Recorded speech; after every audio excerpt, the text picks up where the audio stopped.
Welcome back. I hope that your period of isolation is going well and is uneventful. Thank you for joining me for Chapter 3 of Arthur Conan Doyle's A Study in Scarlet. Chapter 3, The Lauriston Gardens Mystery.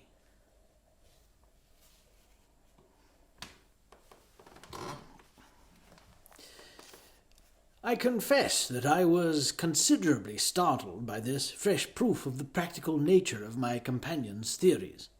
My respect for his powers of analysis increased wondrously. There still remained some lurking suspicion in my mind, however, that the whole thing was a prearranged episode intended to dazzle me, though what earthly object he could have in taking me in was past my comprehension.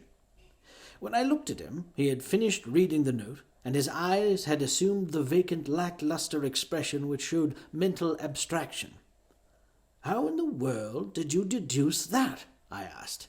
"Deduce what?" said he, petulantly. "Why, that he was a retired sergeant of marines." "I have no time for trifles," he answered brusquely. Then, with a smile, "Excuse my rudeness. You broke the thread of my thoughts, but perhaps it is as well. So you actually were not able to see that the man was a sergeant of marines?" "No, indeed. It was easier to know it than to explain why I know it. If you were asked to prove that 2 and 2 made 4, you might find some difficulty, and yet you are quite sure of the fact. Even across the street I could see a great blue anchor tattooed on the back of the fellow's hand. That smacked of the sea. He had a military carriage, however, and regulation side whiskers. There we have the marine. He was a man with some amount of self-importance and a certain air of command. You must have observed the way in which he held his head and swung his cane. A steady, respectable, middle-aged man, too, on the face of him. All facts which led me to believe that he had been a sergeant." "Wonderful!" I ejaculated. "Commonplace," said Holmes, though I thought from his expression that he was pleased at my evident surprise and admiration. "I said just now that there were no criminals. It appears that I'm wrong. Look at this." He threw me over the note which the commissionaire had brought. "Why," I cried as I cast my eye over it, "this is terrible." "It does seem to be a little out of the common," he remarked calmly. "Would you mind reading it to me aloud?" This is the letter which I read to him. "My dear Mr. Sherlock Holmes, there has been a bad business during the night at 3 Lauriston Gardens off the Brixton Road. Our man on the beat saw a light there about 2 in the morning, and as the house was an empty one, suspected that something was amiss. He found the door open, and in the front room, which is bare of furniture, discovered the body of a gentleman, well dressed, and having cards in his pocket bearing the name of Enoch J. Drebber, Cleveland, Ohio, USA. There had been no robbery, nor is there any evidence as to how the man met his death. There are marks of blood in the room, but there is no wound upon his person.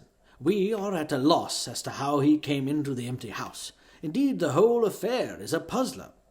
If you can come round to the house any time before 12, you will find me there. I have left everything in statu quo until I hear from you. If you are unable to come, I shall give you fuller details, and would esteem it a great kindness if you would favour me with your opinion. Yours faithfully, Tobias Gregson." "Gregson is the smartest of the Scotland Yarders," my friend remarked. "He and Lestrade are the pick of the lot. They're both quick and energetic, but conventional, shockingly so. They have their knives into one another, too. They are as jealous as a pair of professional beauties. There will be some fun over this case if they are both put upon the scent." I was amazed at the calm way in which he rippled on. "Surely there's not a moment to be lost," I cried. "Shall I go and order you a cab?" I'm not sure about whether I shall go. I'm one of the most incurably lazy devils that ever stood in shoe leather. That is, when the fit is on me, for I can be spry enough at times." "Why, it is just such a chance as you have been longing for." "My dear fellow, what does it matter to me? Supposing I unravel the whole matter, you may be sure that Gregson, Lestrade and Company will pocket all the credit. That comes of being an unofficial personage." But he begs you to help him."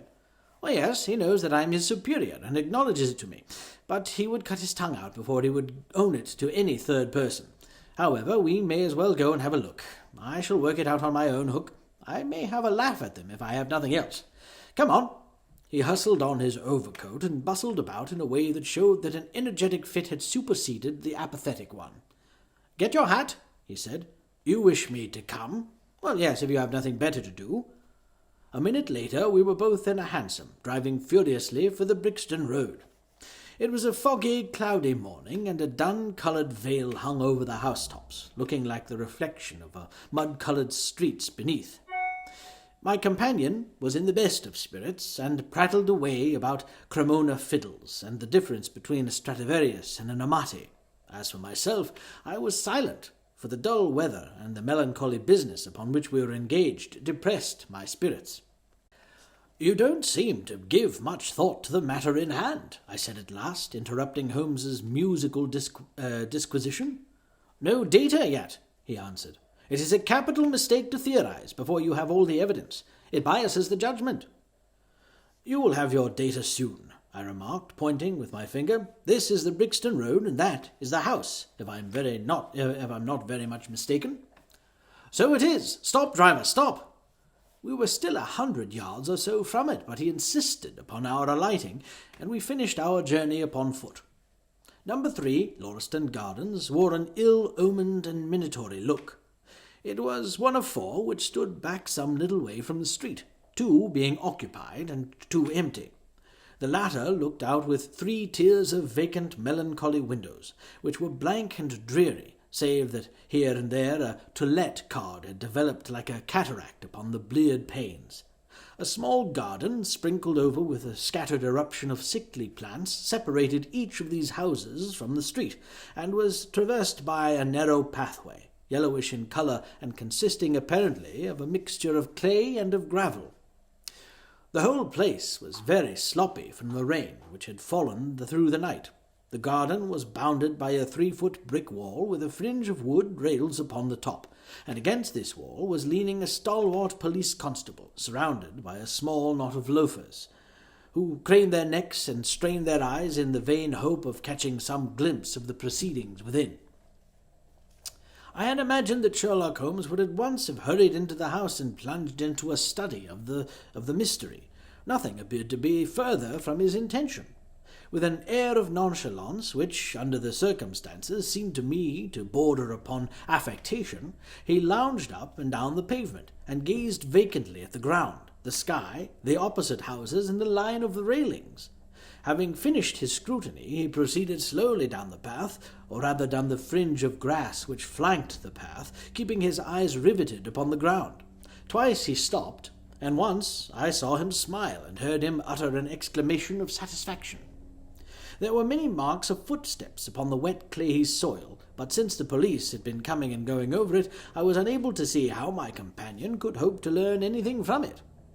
Still, I had such extraordinary evidence of the quickness of his perceptive faculties that I had no doubt that he could see a great deal which was hidden from me. At the door of the house we were met by a tall, white-faced, flaxen-haired man with a notebook in his hand, who rushed forward and wrung my companion's hand with effusion. "It is indeed kind of you to come," he said. "I have had everything left untouched." "Except that," my friend answered, pointing at the pathway. "If a herd of buffaloes had passed along here, there could not be a greater mess. No doubt, however, that you had drawn your own conclusions, Gregson, before you permitted this." I've had so much to do inside the house," the detective said evasively. "My colleague, Mr. Lestrade, is here. I had relied upon him to look after this." Holmes glanced at me and raised his eyebrows sardonically. "With 2 such men as yourself and Lestrade upon the ground, there will not be much for a third party to find out," he said. Gregson rubbed his hands in a self-satisfied way. "I think we've done all that can be done," he answered. "It's a queer case, though. I knew your taste for such things." "You did not come here in a cab?" asked Sherlock Holmes. "No, sir." "Nor Lestrade?" "No, sir." "Well, then let us go and look at the room." With which inconsequent remark he strode on into the house, followed by Gregson, whose features expressed his astonishment. A short passage, bare-planked and dusty, led to the kitchen and offices. 2 doors opened out of it to the left and to the right. One of these had obviously been closed for many weeks. The other belonged to the dining room, which was the apartment in which the mysterious affair had occurred. Holmes walked in, and I followed him with the subdued feeling in my heart which the presence of death inspires. It was a large square room, looking at the larger from the absence of all furniture. A vulgar flaring paper adorned the walls, but it was blotched in places with mildew, and here and there great strips had become detached and hung down, exposing the yellow plaster beneath. Opposite the door was a showy fireplace, surmounted by a mantelpiece of imitation white marble. On the corner of this was stuck the stump of a red wax candle. The solitary window was so dirty that the light was hazy and uncertain, giving a dull grey tinge to everything, which was intensified by the thick layer of dust which coated the whole apartment. All these details I observed afterwards. At present my attention was centred upon the single grim, motionless figure which lay stretched upon the boards, with vacant, sightless eyes staring up at the discoloured ceiling. It was that of a man about 43 or 44 years of age, middle-sized, broad-shouldered, with crisp, curling black hair and a short, stubbly beard. He was dressed in a heavy broadcloth frock-coat and waistcoat, with light-coloured trousers and immaculate collar and cuffs. A top hat, well brushed and trim, was placed upon the floor beside him. His hands were clenched, and his arms thrown abroad, while his lower limbs were interlocked, as though his death struggle had been a grievous one. On his rigid face there stood an expression of horror, and as it seemed to me, of hatred, such as I have never seen upon human features. This malignant and terrible contortion, combined with the low forehead, blunt nose, and prognathous jaw, gave the dead man a singularly simious and ape-like appearance, which was increased by his writhing, unnatural posture.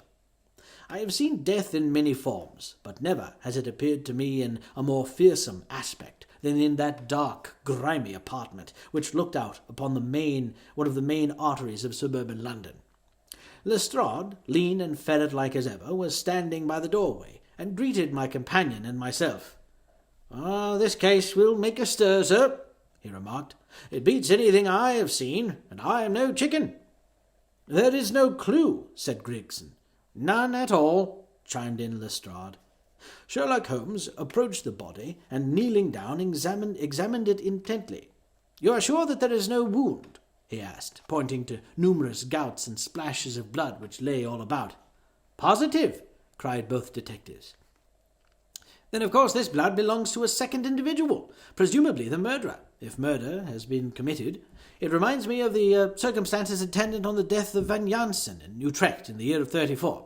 Do you remember the case, Gregson?" "No, sir." "Read it up, you really should. There is nothing new under the sun. It has all been done before." As he spoke, his nimble fingers were flying here, there, and everywhere, feeling, pressing, unbuttoning, examining, while his eyes wore the same faraway expression which I have already remarked upon. So swiftly was the examination made that one would hardly have guessed the minuteness with which it was conducted. Finally he sniffed the dead man's lips, and then glanced at the soles of his patent leather boots. "He's not been moved at all?" he asked. "No more than was necessary for the purposes of our examination." "You can take him to the mortuary now," he said. "There is nothing more to be learned." Gregson had a stretcher and 4 men in hand. At his call they entered the room, and the stranger was lifted and carried out. As they raised him, a ring tinkled down and rolled across the floor. Lestrade grabbed it up and stared at it with mystified eyes. "There's been a woman here," he cried. "It's a woman's wedding ring." He held it out, as he spoke, upon the palm of his hand. We all gathered round him and gazed at it. There could be no doubt that the circlet of plain gold had once adorned the finger of a bride. "This complicates matters," said Gregson. "Heaven knows they were complicated enough before." "You're sure it doesn't simplify them?" observed Holmes. "There's nothing to be learned by staring at it. What did you find in his pockets?" "We have it all here," said Gregson, pointing to a litter of objects upon one of the bottom steps of the stairs. "A gold watch, number 97163 by Barrard of London, a gold Albert chain, very heavy and solid, gold ring with Masonic device, gold pin, bulldog's head with rubies as eyes, A Russian leather card case with cards of Enoch J. Drebber of Cleveland corresponding with the E.J.D. upon the linen. No purse, but loose money to the extent of £7.13. A pocket edition of Boccaccio's Decameron with name of Joseph Stangerson upon the flyleaf.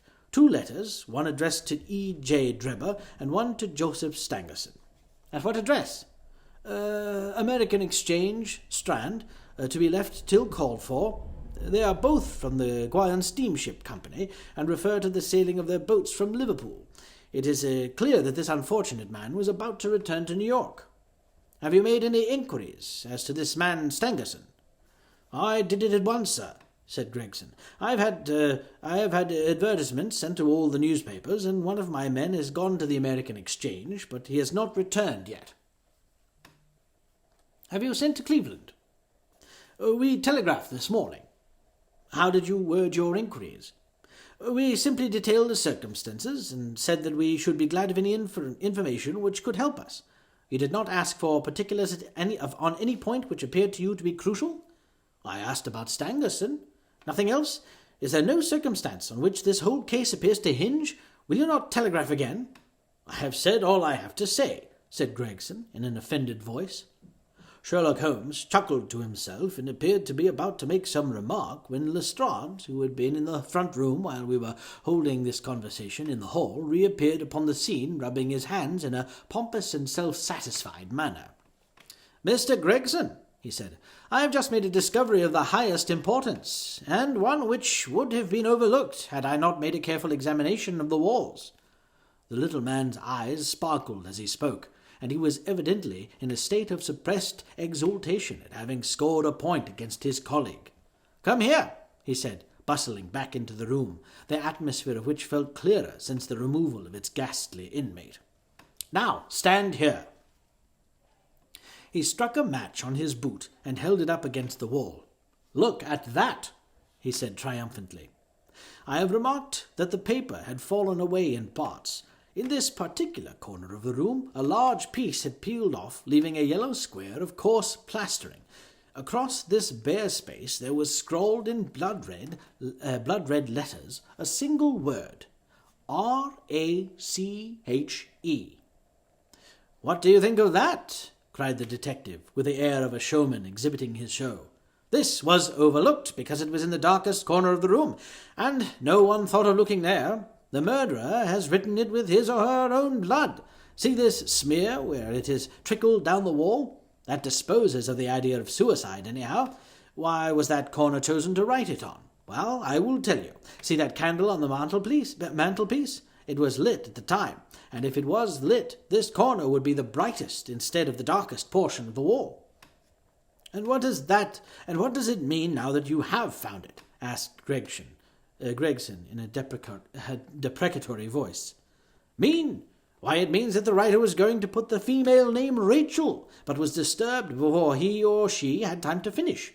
You mark my words, when this case comes to be cleared up, you will find that a woman named Rachel has something to do with it. It's all very well for you to laugh, Mr. Sherlock Holmes. You may be very smart and clever, but the old hound is the best, when all is said and done." "I really beg your pardon," said my companion, who had ruffled the little man's temper by bursting into an explosion of laughter. "You certainly have the credit of being the first of us to find this out, and, as you say, it bears every mark of having been written by the other participant in last night's mystery. I have not had time to examine this room yet, but with your permission I shall do so now." As he spoke, he whipped a tape measure and a large round magnifying glass from his pocket. With these 2 implements he trotted noiselessly about the room, sometimes stopping, occasionally kneeling, and once lying flat upon his face. So engrossed was he with his occupation that he appeared to have forgotten our presence, for he chattered away to himself under his breath the whole time, keeping up a running fire of exclamations, groans, whistles, and little cries suggestive of encouragement and hope. As I watched him, I was irresistibly reminded of a pure-blooded, well-trained foxhound as it dashes back and forth through the covert, whining in its eagerness until it comes across the lost scent.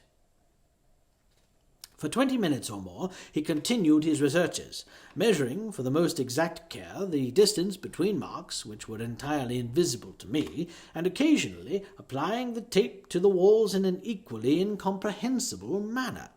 In one place he gathered up very carefully a little pile of grey dust from the floor and packed it away in an envelope. Finally he examined with his glass the word upon the wall, going over every letter of it with the most minute exactness. This done, he appeared to be satisfied, for he replaced his tape and his glass in his pocket. "They say that genius is an infinite capacity for taking pains," he remarked with a smile. "It's a very bad definition, but it does apply to detective work." Gregson and Lestrade had watched the manoeuvres of their amateur companion with considerable curiosity and some contempt.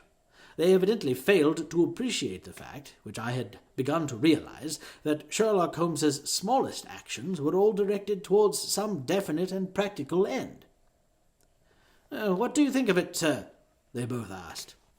"It would be robbing you of the credit of the case if I was to presume to help you," remarked my friend. "You are doing so well now that it would be a pity for anyone to interfere." There was a world of sarcasm in his voice as he spoke. "If you will let me know how your investigations go," he continued, "I shall be happy to give you any help I can. In the meantime, I would like to speak to the constable who found the body. Can you give me his name and address?" Lestrade glanced at his notebook. "John Rance," he said. "He is off duty now. You will find him at 46 Audley Court, Kennington Park Gate." Holmes took a note of the address. "Come along, Doctor. We shall go and look him up. I'll tell you one thing which may help you in the case," he continued, turning to the two detectives. "There has been murder done, and the murderer was a man.